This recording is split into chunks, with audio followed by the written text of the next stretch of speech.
মানে জুয়া কিন্তু তোমার জীবনে সুখ আনবো না, সুখ আনার মতো মানে জুয়া এমন একটা জিনিস যে মানুষকে ধ্বংস করে রাখো। জুয়া খেলা মানুষের লাখ লাখ কোটি কোটি টাকা ক্ষয় করতেছে, কিন্তু বিনিময়ে কিন্তু উৎস পাইতেছে না।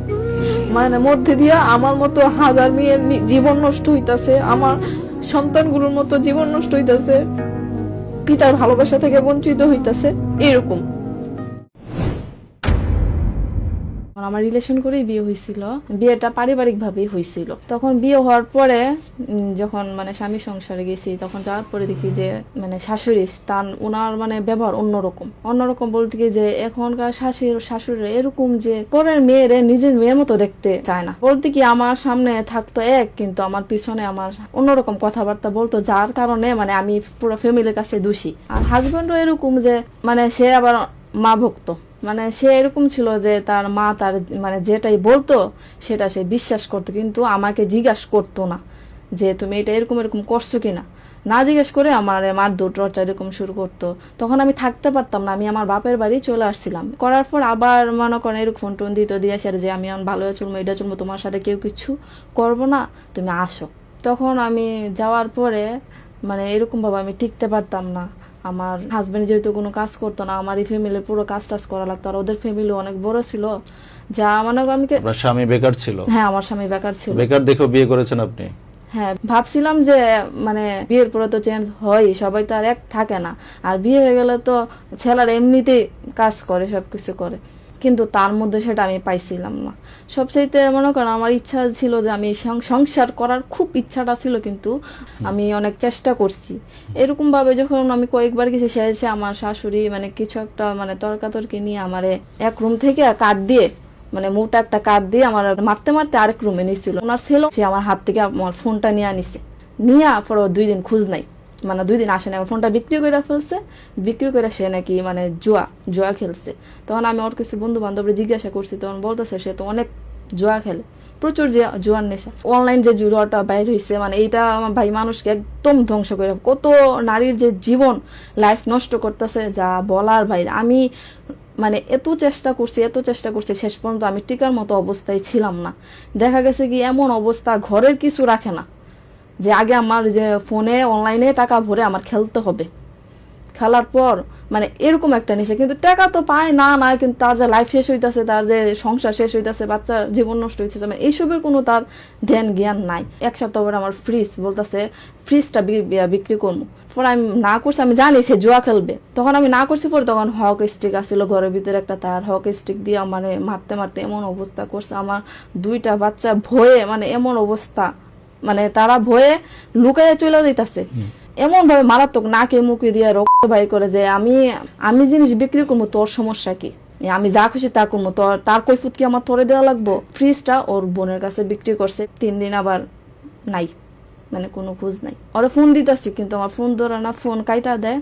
তখন 2-3 দিন পরে আসছে, আইসা সেরা মানে পকেটও টাকা নাই, কোনো কিছু নাই, তার আমি জাস্ট বলছিলাম যে তুমি টাকা কি করছো।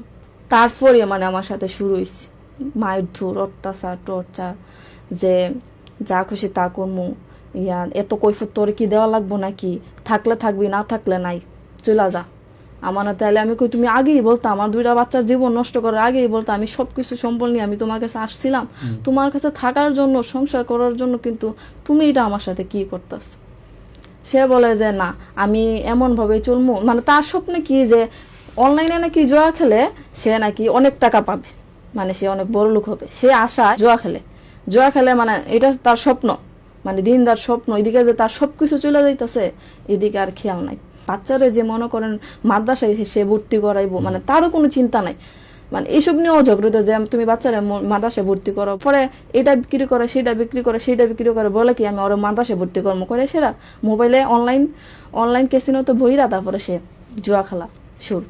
যদি স্বামীও ভালো হইতো শাশুড়ি টর্চারে থাকতে পারতাম না, মানে এটা হলো সত্যি কথা। কিন্তু জুয়া খেলে এসব ব্যাপারে তার মা কিছু বলতো না?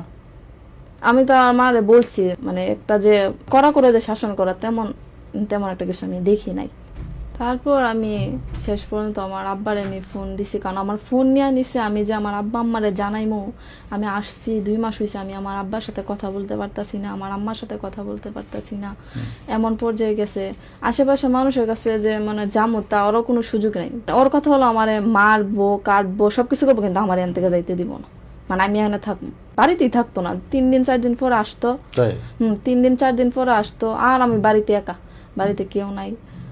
তারপর এরকম করতে করতে যে দেখা যাইতেছে যে না এখানে আর টিকা যাবে না, আমি যদি টিকতে পারিও আমার 2 সন্তানকে আমি মানুষ করতে পারবো না, কোনো সময়ই না যে আমার এখান থেকে চইলা যাওয়া লাগবেই। তখন আমি কি করছি, আমার আব্বারে ফোন দিছি, আমি পাশের একটা বাড়িতে গেছি, বাড়িতে যাওয়ার পরে আব্বুরে ফোন দিছি যে আব্বা এমন এমন আমার অনেক মারধর করে অত্যাচার করতেছে, আর ঘরের যা জিনিস পড়তেছিল সব আব্বা বিক্রি করে ফেলতেছে। তখন আমি আইসা পড়ছি, পর আমার আব্বু গেছে গিয়ে সেরা পরে ও বাড়িতে আসছিল না। আমি যখন বাড়িতে চলে আসছি তখন আমি আসছি তো একদম খালি হাতে, কিছু নাই। তখন আমি আমার ভাসুরে বলছি যে ভাইয়া আমার ফ্যামিলিতে তেমন একটা মানে ইয়ান আমার যে করবো বা আমার বাচ্চারা যে দেখবো তেমন একটা সামর্থ্য নাই, মানে আমারটা আমার নিজেরই ভাই করা লাগবে। তখন আমি আর কি বলছি যে ভাইয়া আমার জিনিসপত্র পারলাম মানে কিছু দিয়া দেন না, আমি তো বাচ্চারি নিয়ে খুব মানে বেসাবে আছি, থাকা খাওয়া ঘুমা সবকিছুতে মানে খাওয়াতে না থাকাতে সবকিছু চলাফেরাতে পোশাক আশাকে আমি একটু কষ্টেই আছি। কারণ এখন আমি তো আবার সবকিছু যেহেতু দিয়ে আসছি, আমার আবার একটা জবে এখন ঢোকা লাগবো, সবকিছু আবার নতুন করে করা লাগবে, কারণ আমার দেওয়ার মতো করার মতো কেউ নাই। তখন কি করছে, আচ্ছা ঠিক আছে আমি তোর জিনিসটি পাঠানোর ব্যবস্থা করবো। 2 দিন পরে ফোন 2 দিন পরে ফোন দেখো আমি বাড়িতে গেছিলাম, গিয়া দেখি তোর হাজব্যান্ড সবকিছু বিক্রি করে ফেলছে। কারণ সে জুয়া খেলে অবশ্যই বিক্রি করবে, এটা মানে সত্যি। জুয়ায় যে নেশা তো গড়ও বিক্রি করে ফেলবো, মানে এমন নেশায় গেছে, মানে পারানা পরার যে কাপড়টা কি করে মানে ফ্রেন্ডদের কাছে বিক্রি করে ফেলে, মানে এমন অবস্থা।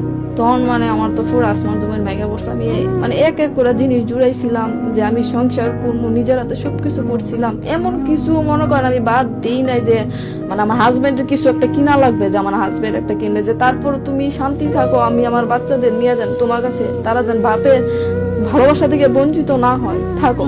কিন্তু এমন পর্যায়ে গেছে যে তখন সে বলতেছে যে তোর হাজবেন্ড তো সব বিক্রি করে ফেলছে। তখন আমার কাছে অনেক খারাপ লাগছে বিষয়টা। আমার এত কষ্টের পরিশ্রমের টাকা, আমি অনেক কষ্ট করছি ভাইয়া, মানে যা বলার বাইরে। আমি আমার সন্তানটির জন্য, আমার হাজবেন্ডের জন্য যে তুমি কাজ করো, সুন্দরভাবে চলাফেরা করো, এভাবে মানে জুয়া কিন্তু তোমার জীবনে সুখ আনবো না, সুখ আনার মতো মানে জুয়া এমন একটা জিনিস যে মানুষকে ধ্বংস করে রাখো। জুয়া খেলা মানুষের লাখ লাখ কোটি কোটি টাকা ক্ষয় করতেছে, কিন্তু বিনিময়ে কিন্তু পাইতেছে না। মানে মধ্যে দিয়া আমার মতো হাজার মেয়ের জীবন নষ্ট হইতাছে, আমার সন্তানগুলোর মতো জীবন নষ্ট হইতাছে, পিতার ভালোবাসা থেকে বঞ্চিত হইতাছে, এরকম। এখন আমি ডিভোর্স দিছি, 1 সপ্তাহ হয়েছে, তার ডিভোর্স দিয়ে দিচ্ছি।